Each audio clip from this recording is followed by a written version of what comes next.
Hello दोस्तों, मेरा नाम है प्राजिता और आपका evidyarthi.in में बहुत बहुत स्वागत है। तो वही सबसे पहले बताइए, आप सब कैसे हो? सब अच्छे हो? मैं उम्मीद करती हूँ सब अच्छे हो। भगवान जी आप सबको स्वस्थ और बिल्कुल तंदुरुस्त रखे। तो जैसे आप जानते हैं, हम लोग पाठ 3 कर रहे थे, दिल्ली के सुल्तान, आपकी इतिहास की किताब से। तो पाठ 3 के बहुत सारे विषय हमने पहले से ही कर लिए थे, 2 विषय रह रहे थे।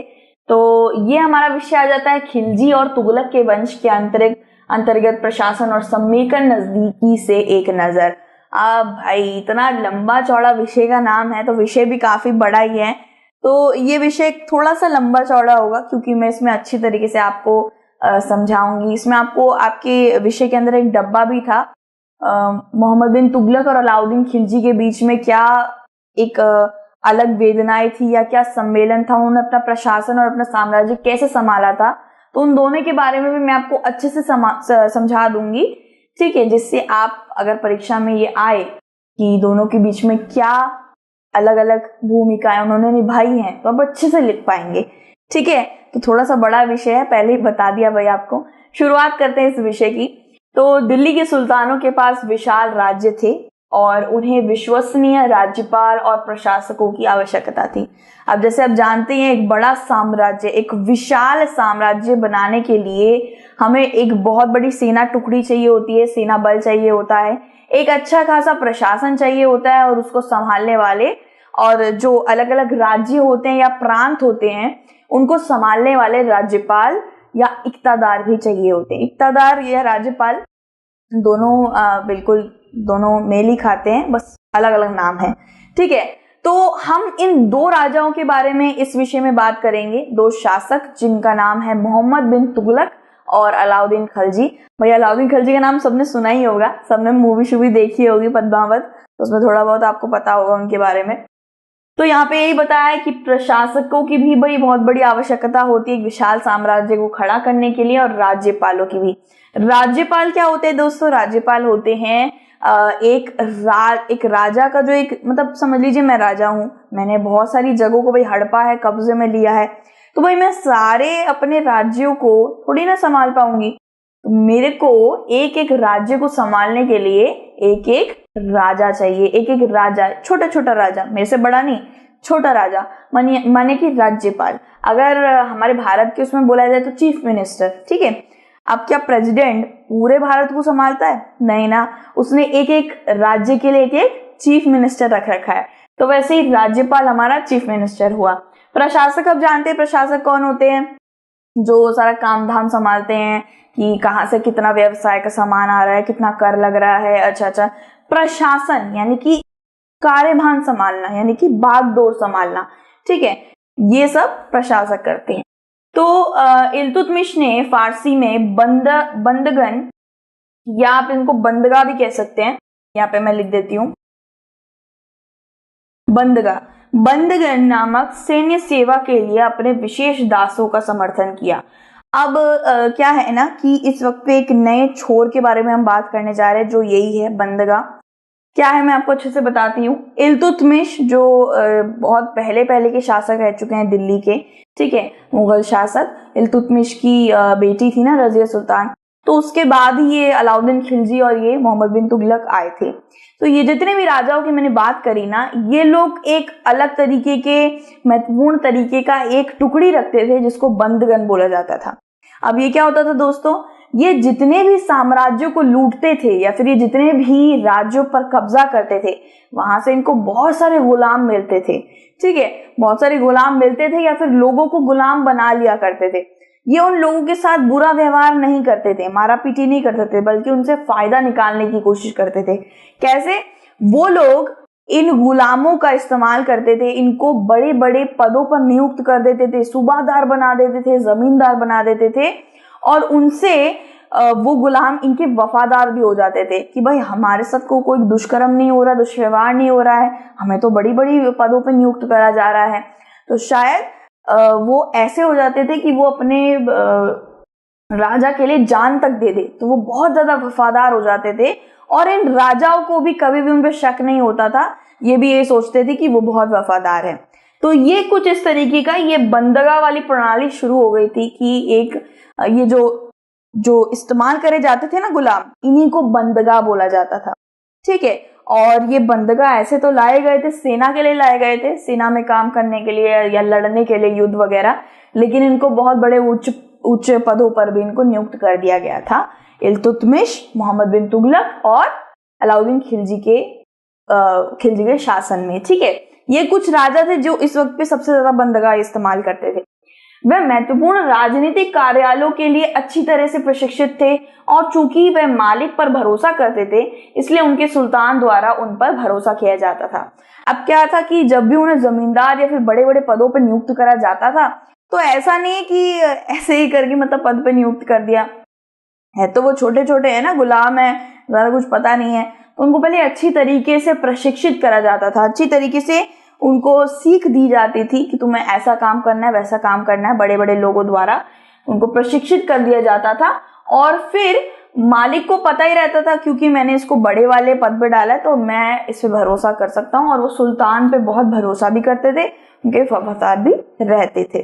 ठीक है, तो खिलजी और तुगलक दोनों ने यहाँ पे बंदगी आ गया है, बंदगी भी बोल सकते हैं वैसे, पर आप बंदगा भी बोल सकते हैं। ठीक है, या बंदंग भी बोल सकते हैं। ठीक है, जो आपकी किताब में जो सही जो आपका है वर्णन, आप उसको ज्यादा इस्तेमाल करें। ठीक है, कभी कभी यहाँ पे हो जाती है, यहाँ पे छोटी मोटी गलतियां हो जाती है, लेकिन अगर आप किताब वाली एक बार देख लेंगे अच्छी तरीके से, देखिए अलाउद्दीन खिलजी, मोहम्मद बिन तुगलक, किताबों में ये सब अच्छे से आप देख लेंगे कैसे करके मात्राएं क्या लग रही हैं। ठीक है, मात्राओं में सबसे ज्यादा वही नंबर काट लिए जाते हैं। तो वो यहाँ पे बता रहे कि खिलजी और तुगलक दोनों बंदगा का इस्तेमाल किया और क्या करते थे, और सेनापति और राज्यपाल नियुक्त करते थे। ठीक है, तो यहाँ पे ये बताया कि खिलजी और तुगलक, जैसे मैंने आपको पहले ही बता दिया था, ये लोग ही सबसे ज्यादा बंदगा का इस्तेमाल करते थे, और इन्होंने इनको सेनापति और राज्यपाल के पद पे और जमींदारों के पद पे नियुक्त कर रखा था, अच्छे खासे पद दिए थे। दास और मुवक्किल अपने स्वामी के प्रति वफादार थे, लेकिन उत्तराधिकारियों के प्रति नहीं। यहाँ पे एक बड़ा मोड़ लिया है कि वो, समझ लीजिए एक छोटा सा उदाहरण लेते हैं दोस्तों, मैं एक शासक हूँ। ठीक है, समझ लीजिए मैं मोहम्मद बिन तुगलक हूँ और मैंने बंदगा अपना इस्तेमाल कर रही हूँ, मैं बंदगा रखा है मैंने, यानी कि गुलामों की टुकड़ी रखी है, वो मेरे बहुत वफादार रहेंगे, लेकिन मेरे बच्चे हो गए हैं, मेरे बच्चे हैं आगे, मतलब मेरे उत्तराधिकारी, मेरे बाद मेरा बेटा बैठेगा, मैं भी लड़का ही हूँ, मेरा बेटा बैठेगा मेरे बाद, उसके वो वफादार नहीं रहेंगे, वो सिर्फ मेरे वफादार है। अगर मैं बोलूंगी कि मेरे बेटे का गला काट दो तो वो भी काट देंगे, वो इतने वफादार होते थे, लेकिन उत्तराधिकारियों के वफादार वो नहीं होते थे। तो इससे हमें एक चीज पता चलती है कि हर एक उत्तराधिकारी एक अलग बंदगा लेता था, क्योंकि पिछले वाला बंदगा तो उसके पापा का मतलब उसके पापा का वो होगा ना वफादार, तो हर एक नए उत्तराधिकारी को अपने लिए अलग से एक बंदगा की टुकड़ी रखनी पड़ती थी। ठीक है, तो सैन्य सेवा के लिए, सबसे पहले सैन्य सेवा के लिए इनको लिया गया था, विशेष तौर पर इन्हें काम काज करवाने के लिए या सेना में भर्ती करने के लिए, युद्ध में मारपीट, इन सब के लिए लिया गया था। लेकिन बाद में इनको अच्छे पद पर नियुक्त किया गया था, जो उनको काफी भा गया था और वो सुल्तान के काफी ज्यादा वफादार हो गए थे। नए सुल्तानों के पास नए लोग होते थे और पुराने लोगों को हटा देते। देखिए यहाँ पे लिखा हुआ है, नए सुल्तान हमेशा नया बंदगा रखते थे, क्यों भाई पुराना बंदगा रखेंगे वो मेरा ही गला काट के चला जाएगा, क्या पता, क्योंकि वो तो मेरे पापा का ज्यादा वफादार है। ठीक है, तो भाई नया बंदगा रखते थे और पुराना वाला हटा देते थे, इससे संघर्ष पैदा हो जाते थे, इससे काफी ज्यादा अनबन पैदा हो जाती थी। बहुत से दरबारियों को तो ये बात अच्छी भी नहीं लगी थी कि आप इतने गुलाम लोगों को इतने बड़े बड़े पद पर नियुक्त कर रहे हैं। समझ लीजिए मैं सूबेदार हूँ, अच्छा खासा एक प्रांत को, सूबेदार कौन होते हैं, प्रांत को संभालने वाले लोगों को सूबेदार कहते हैं, तो मैं प्रांत को संभाल रहा हूँ, और फिर शासक आया, उसने बोला तुम हट जाओ, सूबेदार के पद पे ये गुलाम रहेगा। मेरे को तो भाई बहुत बुरा लगेगा, मैं बोलूंगी भाई मैं 20 साल से यहाँ काम कर रही हूँ और मुझे हटा दिया जाएगा। तो ऐसे बहुत होता था कि पुराने जो सूबेदार, जमींदार ये सब होते थे, उनको बहुत बुरा लगता था जब उनको पदों से हटा दिया जाता था, या फिर जब उत्तराधिकारी नए अपने गुलामों को रखते थे तो उन्हें बहुत बुरा लगता था। ठीक है, तो बहुत से लोगों को दिल्ली सुल्तान से परेशानी थी क्योंकि वे निम्न आधार वाले लोगों को रखते थे। फारसी तवारीख ने दिल्ली सुल्तान की आलोचना की है। फारसी तारीख और तवारीख में क्या भेद था वो मैंने आपको बताया था। तारीख एक एक व्यक्ति के लिए लिखा जाता है और तवारीख बहुत सारे व्यक्तियों के लिए लिखा जाता है। तो फारसी तवारीख में ये लिखा गया है कि ये जो राजा है, जो शासक है, जो बंदगा इस्तेमाल करते थे, इनके बारे में थोड़ा बुरा भला लिखा गया कि ये निम्न लोगों यानी निम्न वर्ग, नीचे जाति के लोगों को भी बहुत बड़े बड़े पद दे देते थे, जो सही नहीं लगता था कुछ बड़े लोगों को। तो उनके बारे में थोड़ी बहुत आलोचना हुई है फारसी तवारीख में। ठीक है। खिलजी और तुगलक जैसे सुल्तान ने सैन्य कमांडर को राज्यपाल नियुक्त किया। अब एक नई प्रणाली शुरू हो चुकी थी कि जो सेना में जो कमांडर होते थे ना, बहुत बड़े बड़े कमांडर होते थे, बिल्कुल ऊंचे पद पे रहने वाले कमांडर, उन्हें एक नया कामकाज दे दिया गया था। ये काम था कि उनको प्रांत संभालने हैं। अब एक एक शहर या फिर एक एक प्रांत संभालने हैं राज्यपाल बनके। कमांडर नहीं रहेंगे, अब वो कमांडर पहले थे लेकिन अब वो राज्यपाल बनके रहेंगे, यानी कि एक राज्य को पालन करने वाले, एक राज्य को संभालने वाले। तो या तो उनको एक राज्य दे दिया जाता था या तो उनको एक प्रांत दे दिया जाता था। तो उनको कमांडर से सीधा दे दिया गया था राज्यपाल की कुर्सी। उधर उन्हें क्या करना पड़ता था, उन्हें राजनीतिक और सेनानायक किसी भी तरीके के उनको काम वाम संभालने पड़ते थे, मतलब पूरा राज्य को संभालना पड़ता था। ठीक है। वहां पे उनको कानून अच्छे रखने पड़ते थे, उनको न्याय दिलवाना होता था, उनको कोई भी दिक्कत होती थी तो वो सब उनको ठीक से करना पड़ता था। तो उनके द्वारा नियंत्रित भूमि को इक्ता कहा जाता था और वे इक्तादार या मुक्ति कहलाते थे। अब यहाँ पे जो मैंने शब्द बोला राज्यपाल, ये राज्यपाल मैंने आपको समझाने के लिए बोला कि एक सेना नायक या सेना कमांडर से इनको राज्यपाल यानी कि राज्य का पालनहर्ता बना दिया गया। लेकिन अगर फारसी भाषा में इनको कुछ और ही नाम दिया गया है। फारसी भाषा में इनको इक्तादार बोला जाता है। एक प्रांत को संभालने वाले व्यक्ति को इक्तादार बोला जाता है और जो उस प्रांत को, जो भूमि को वो संभाल रहा है, उसको इक्ता बोला जाता है। ये आपको अच्छे से याद रखना है दोस्तों। या फिर आप इक्तादार नहीं बोल सकते तो आप मुक्ति भी लिख सकते हैं, छोटा सा शब्द है मुक्ति। ठीक है। मुक्ति या इक्तादार वो होता है जिसको एक प्रांत दे दिया जाता है उसके सम्राट द्वारा, और जो प्रांत, जो भूमि पे वो काम करने वाला है, उस भूमि को बोला जाएगा इक्ता। ये आपको अच्छे से याद रखना है दोस्तों। ठीक है, क्योंकि भाई परीक्षा में आने वाला है। तो मुक्ति का कर्तव्य क्या होता है, देखिए इन मुक्ति का क्या कर्तव्य होता है। जैसे मैंने आपको बोला, कानून और व्यवस्था बनाए रखना, न्याय का पालन करना, सैन्य अभियान चलाना, यानी कि जब भी दूर से सम्राट को जरूरत पड़ती थी कि भाई टुकड़ी ले आओ, 50-60 हजार लोगों की, मतलब सेनाओं की टुकड़ी ले आओ जल्दी से, मुझे ये चाहिए, मुझे बारूद चाहिए, मुझे ये चीजें चाहिए, तोप चाहिए, तो वो भेज दिया करते थे या वो खुद भी चले जाया करते थे। ठीक है। और जिस भी भूमि को, यानी कि जिस भी इक्ता को वो संभाल रहे थे, वहां पे उनको क्या करना पड़ता था, कानूनी व्यवस्था सब ठीक ठाक हो रहा है नहीं हो रहा, सब कुछ उन्हें करना पड़ता था। और साथ ही साथ इनका एक और कार्यकाल रहता था कि इनको कर वसूली भी करनी होती थी। अब भाई जिस भूमि में वो संभाल रहे हैं उस भूमि में भाई खेती बाड़ी भी तो होती होगी ना, तो खेती बाड़ी में कर वसूली होती थी। कर वसूली भी बहुत अलग अलग तरीके की होती थी, वो भी हम अभी पढ़ेंगे, पर इनको कर वसूली भी करनी पड़ती थी। और इनके जितने भी सैनिक रहते थे ना, इनके साथ तो सैनिक भी रहेंगे ना। देखिए हमने पहले ही पढ़ा था कि जितने भी राज्य होते थे, साम्राज्य के भीतर जितने भी राज्य थे, सबको सुरक्षित कर रखा था, सबको संरक्षित कर रखा था। तो संरक्षित कौन कर रहा है, ऐसे अरे गहरे लोग तो नहीं कर रहे हैं, संरक्षित सैनिक कर रहे हैं। और सैनिकों को भाई तनख्वाह भी तो देनी पड़ती थी, तो ये क्या करते थे, ये कर वसूली करते थे और तनख्वाह दे देते थे उन सैनिकों को, ऐसा होता था। ठीक है, तनख्वाह देने का काम ही इन्हीं का रहता था दोस्तों। मुक्तियों और सैनिकों का वेतन राजस्व संग्रह से निकाला जाता था। जैसे मैंने आपको बताया, अगर ये जो मुक्ति हैं, ये जो अभी बने हैं, ये जो एक भूमि को संभाल रहे हैं, इक्तादार या फिर मुक्ति, तो इनका भी तो तनख्वाह चाहिए। तो इनका तनख्वाह, साथ ही साथ सैनिकों की तनख्वाह, ये कहाँ से आती थी, ये आती थी कर वसूली से। अब कर ये कितनी भी कर नहीं ले सकते कि भाई चलो सारा कर दे दो, जितना भी तुमने उगाया है 50% उगाया सारा दे दो, ऐसा नहीं होता था। अगर वहां के, मतलब अगर राजा ने, मतलब जो शासक है उसने बोला है कि 15% लेना है, उनकी भूमि से 15% वसूल करना है हर किसी की, तो 15% ही लेना पड़ता था। आप 1% ज्यादा नहीं ले सकते। तो 15% लेते थे और सैनिकों और अपनी तनख्वाह वो ले लेते थे। ठीक है, वह बहुत कुशलता से काम करते थे क्योंकि उन्हें एक छोटी अवधि के लिए सौंपा गया था ये काम, उनके उत्तराधिकारी उनके कार्यालयों का उत्तराधिकारी नहीं हो सकते थे। अब यहाँ पे एक चीज और है कि होता नहीं है कि होता है पुलिस में, देख लीजिए पुलिस में अभी जस्ट मेरे कुछ शायद मेरे ही परिवार के अंदर कोई एक अलग पद पे लगे हैं, तो वो उनके पिताजी की दुर्भाग्यवश मृत्यु हो गई थी। वो शायद उनके पिताजी SHO थे, ठीक है, स्टेशन हेड थे। तो उनके पिताजी को हटा के उनके बेटे को वो नौकरी मिल गई, ठीक है। ऐसा नहीं कि ऐसे ही मिल गई, बेटे को भाई ट्रेनिंग करनी पड़ी अच्छे से, उसको सारी मेहनत करने के बाद उसको नौकरी मिली है वो।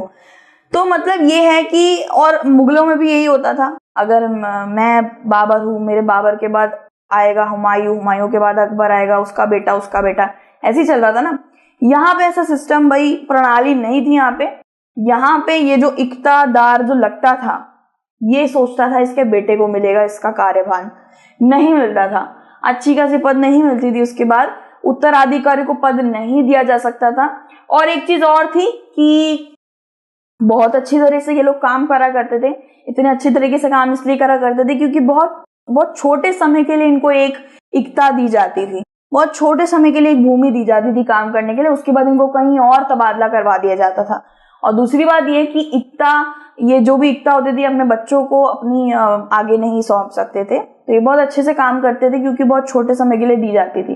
काफी कड़े कानून रखे हुए थे कि इनके बाद इनके परिवारों को कोई भी किसी भी तरीके की मदद नहीं मिलेगी, बेटा नहीं बन पाएगा, इनके बाद जो पोस्ट मिलती है वो नहीं मिलेगी।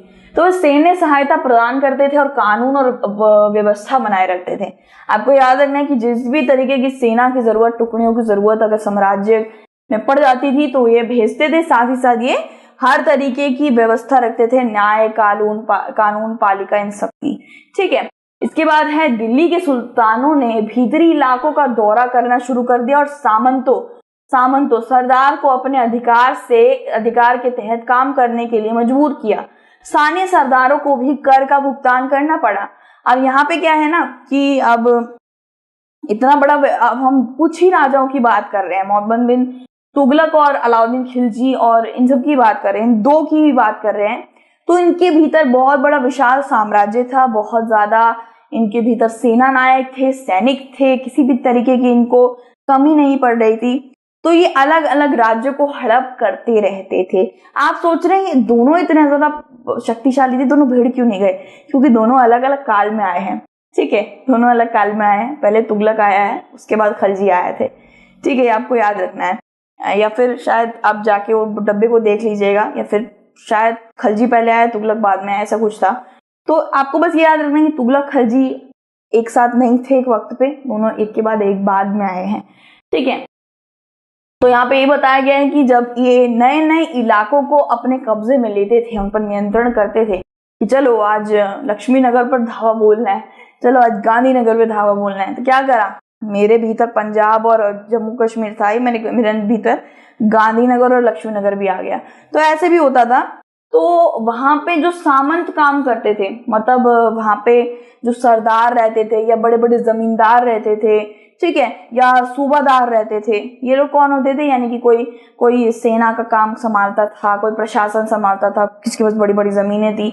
तो इनको भी मजबूरन, अब जो जिस राज्य में ये रह रहे थे वो राज्य तो उसके भीतर हो गया ना, सम्राट के भीतर हो गया, तो वो कुछ कर नहीं सकते थे। तो इनको भी उनको जो शासक होते थे उनके साथ काम करना पड़ता था और इनको भी कर देना पड़ता था उन्हें, ठीक है। बल्कि इतना बड़े बड़े उच्च पद पे रहने के बाद भी इनको किसानों की तरह कर देना ही पड़ता था।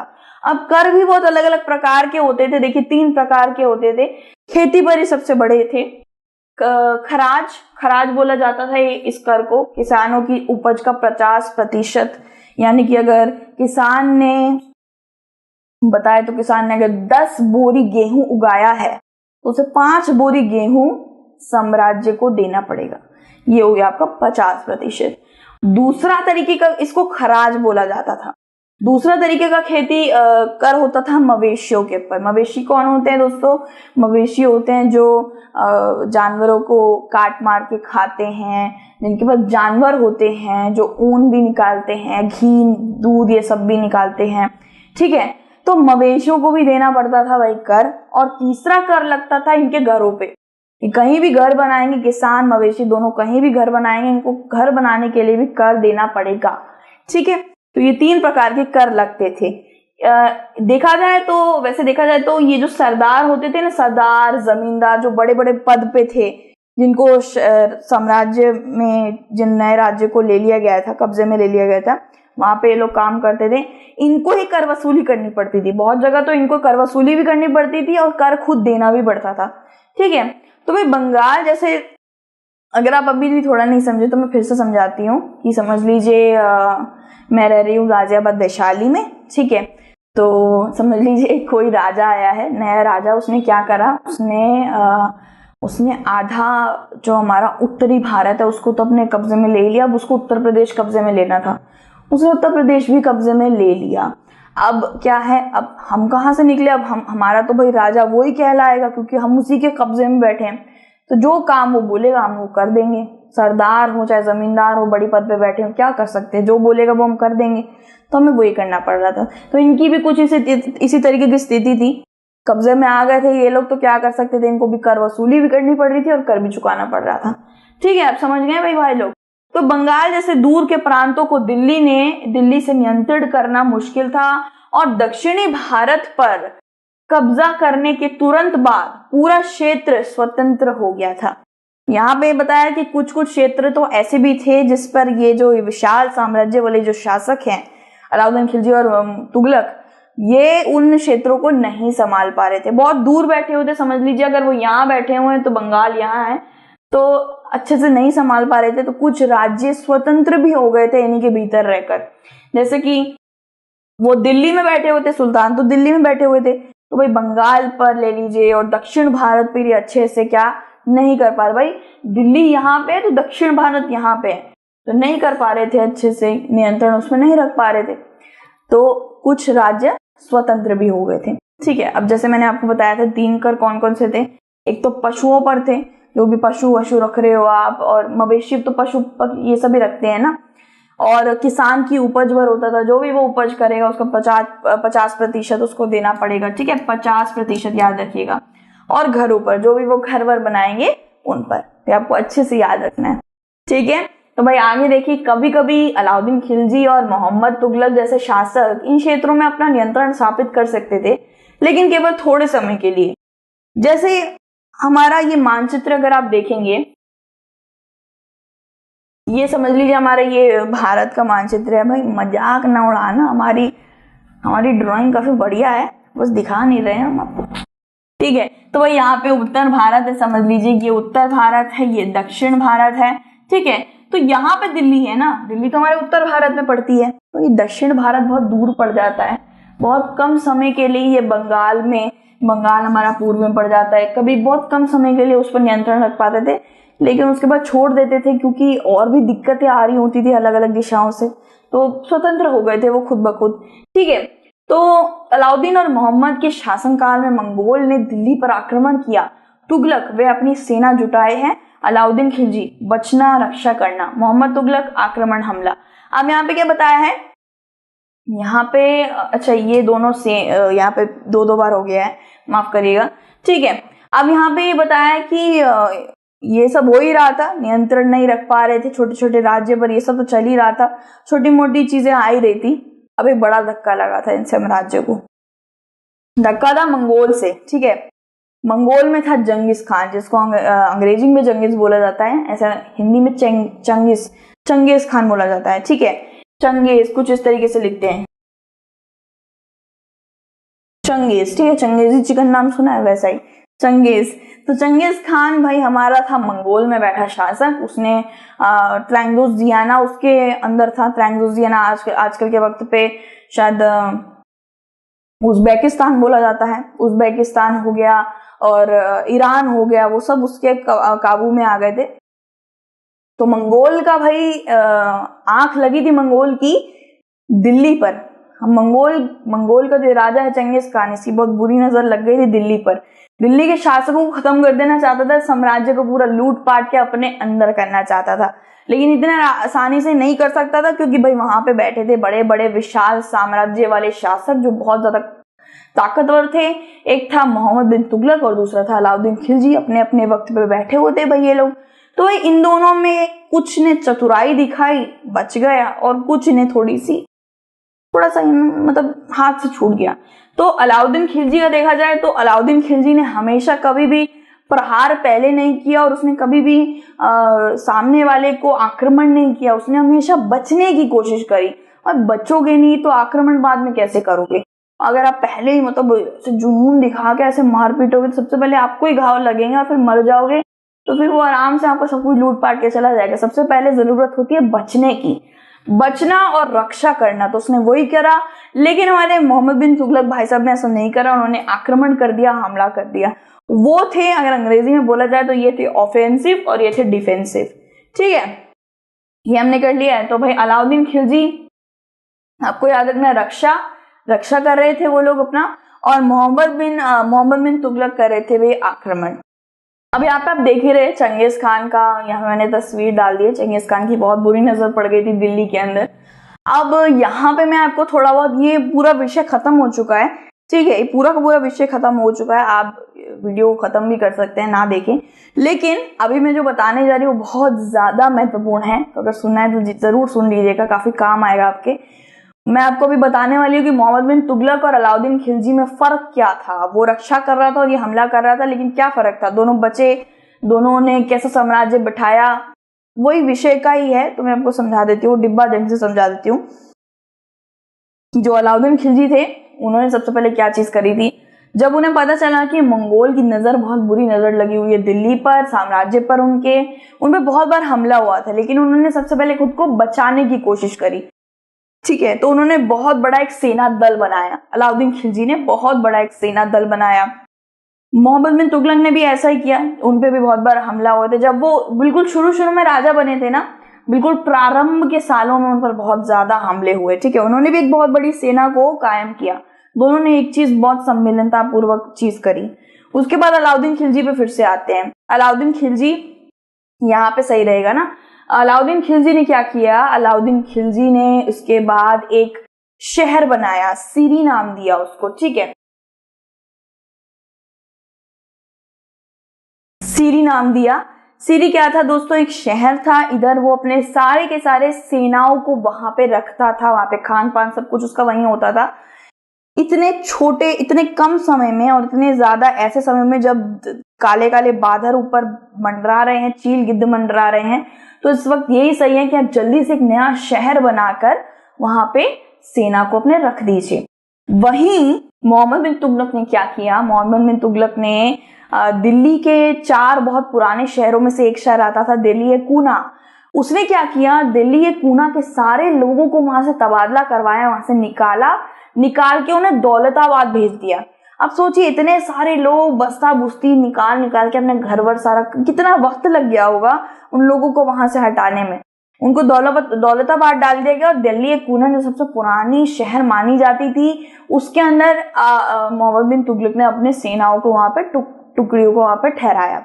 सबसे बड़ी पहली गलती उसने ये करी कि इतने छोटे, इतने कम समय में इतने ज्यादा दुर्भाग्यवश बादल मंडरा रहे थे ऊपर। इस वक्त पे वो एक पूरे शहर को दूसरे शहर में वो तबादला करवा रहा था।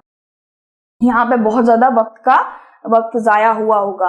दूसरी गलती उसने ये करी कि मोहम्मद बिन तुगलक ने अगर बोला जाए तो दिल्ली के 4 शहर, बहुत सारे बहुत पुराने शहर थे ये।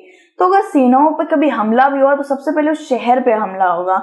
और वो शहर की जितनी भी कलाकृति है, सुंदरता है, वो सबसे पुराना शहर माना जाता है, पूरा खराब, पूरा बंजर हो जाएगा। तो ये चीज उसने गलती करी।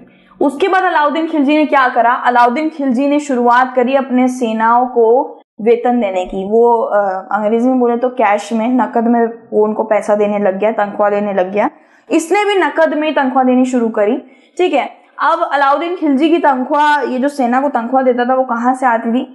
इसने क्या किया? इसने यमुना और गंगा, जो बहुत ही ज्यादा उपजाऊ पानी है वहां का, और उपजाऊ भूमि भी है ये गंगा और यमुना के पास की, वहां पे जितनी भी खेती बाड़ी होती थी, वहां से ये 50%, जो बिल्कुल एकदम गठी घटाए, बिल्कुल ऐसी ही रकम रहेगी, इससे 1% ना बढ़ेगी ना कम होगी।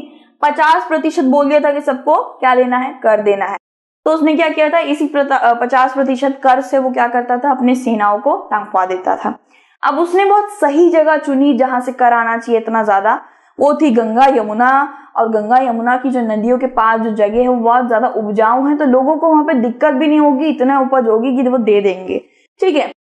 दूसरा, यहाँ पे मोहम्मद बिन तुगलक ने इतना ज्यादा कर ले लिया, अगर इसने 50% लिया, इसने 80% ले लिया। इतना ज्यादा कर ले लिया जिससे अकाल पड़ गया, भूखमारी पड़ गई। लोग इतना ज्यादा कर बेचारे खेती करने वाले दे ही नहीं पा रहे थे। तनख्वाह तो मिल जा रही थी सेनाओं को, लेकिन वो दे नहीं पा रहे थे, अच्छे से कर वसूली नहीं हो पा रही थी, क्योंकि खेत वे अच्छी जगह पे नहीं, उपजाऊ नहीं थे और बहुत ज्यादा ही ले लिया गया था कर। ठीक है, तो मोहम्मद तुगलक ने ये गलती करी। ठीक है, अलाउद्दीन खिलजी की फिर से बात करें तो अलाउद्दीन खिलजी जब ये युद्ध का वक्त चल रहा था, जब काले काले बादल मंडरा रहे थे, तो इस वक्त में कुछ व्यापारियों ने खान पान का सामान का थोड़ा सा ज्यादा बढ़ा दिया था, रकम ज्यादा बढ़ा दी थी। तो भाई ये अलाउद्दीन खिलजी ने इस चीज को देखा कि भाई मेरे सेना में तो मैं पैसा जितना दे रहा हूँ वो खरीदने जाएंगे, इतना ज्यादा पैसे में चावल 20 रुपए के तो 40 में बिक रहे हैं, तो कैसे करके चलेगा, इतने ज्यादा अकाल वाले वक्त पे इतना महंगा खाना वो कैसे लेंगे। भाई अलाउद्दीन खिलजी ने यही करा, और अलाउद्दीन खिलजी ने सारे व्यापारी को बोला कि जो भी पैसा ज्यादा बढ़ा के खाना देगा उसको बहुत बड़ी एक सजा मिलेगी, इसलिए वहां पे नियंत्रण रख दिया गया, वहां पे अच्छे से चीज चढ़ी, व्यापारियों ने सस्ते में सामान दिया। यहाँ पे ऐसा नहीं चला, यहाँ पे इसने एक नई चीज शुरुआत कर दी। ये हमारा आप कह सकते सबसे अंत का मैं आपको बता रही हूँ, इसने नई चीज शुरुआत करी, इसने शुरुआत कर दी सिक्कों की। टोकन मैं बोलूँ तो टोकन करेंसी बोलते हैं। ठीक है, इसमें क्या था कि पहले के वक्त पे सोना चांदी के सिक्के चलते थे, और अब इसने शुरुआत कर दी थी बहुत ही सस्ते धातु वाले सिक्कों की।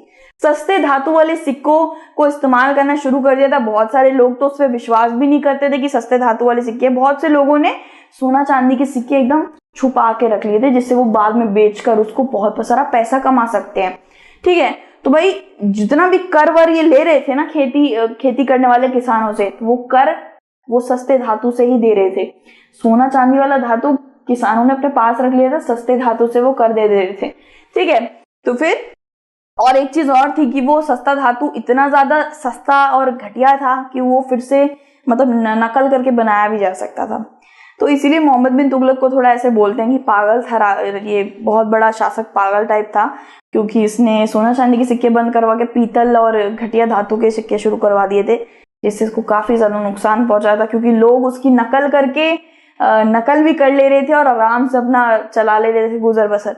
तो ये कुछ मैंने आपको बता दिए, कुछ अंकित कुछ व्याख्या थे जो मैंने उसमें पढ़े थे डिब्बे में, मुझे लगा कि आपको बताना सही रहेगा।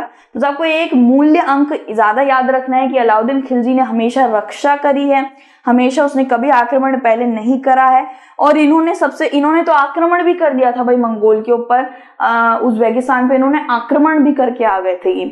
ठीक है, भाई मंगोल क्या था, चंगेज खान क्या था, वो इन्हें पता नहीं था, बहुत बड़ा विशालकाय साम्राज्य था उसका, तो आक्रमण करना सही नहीं था।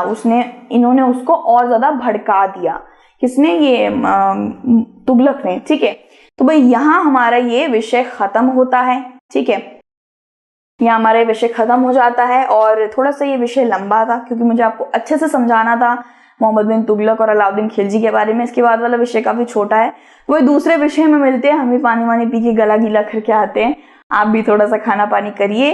ठीक है, बहुत ज्यादा पढ़ लिया भाई, तो भाई be happy, be positive and God bless you guys, और अपना ध्यान जरूर रखना। टेक केयर, दूसरे वीडियो में मिलते हैं, बाय बाय।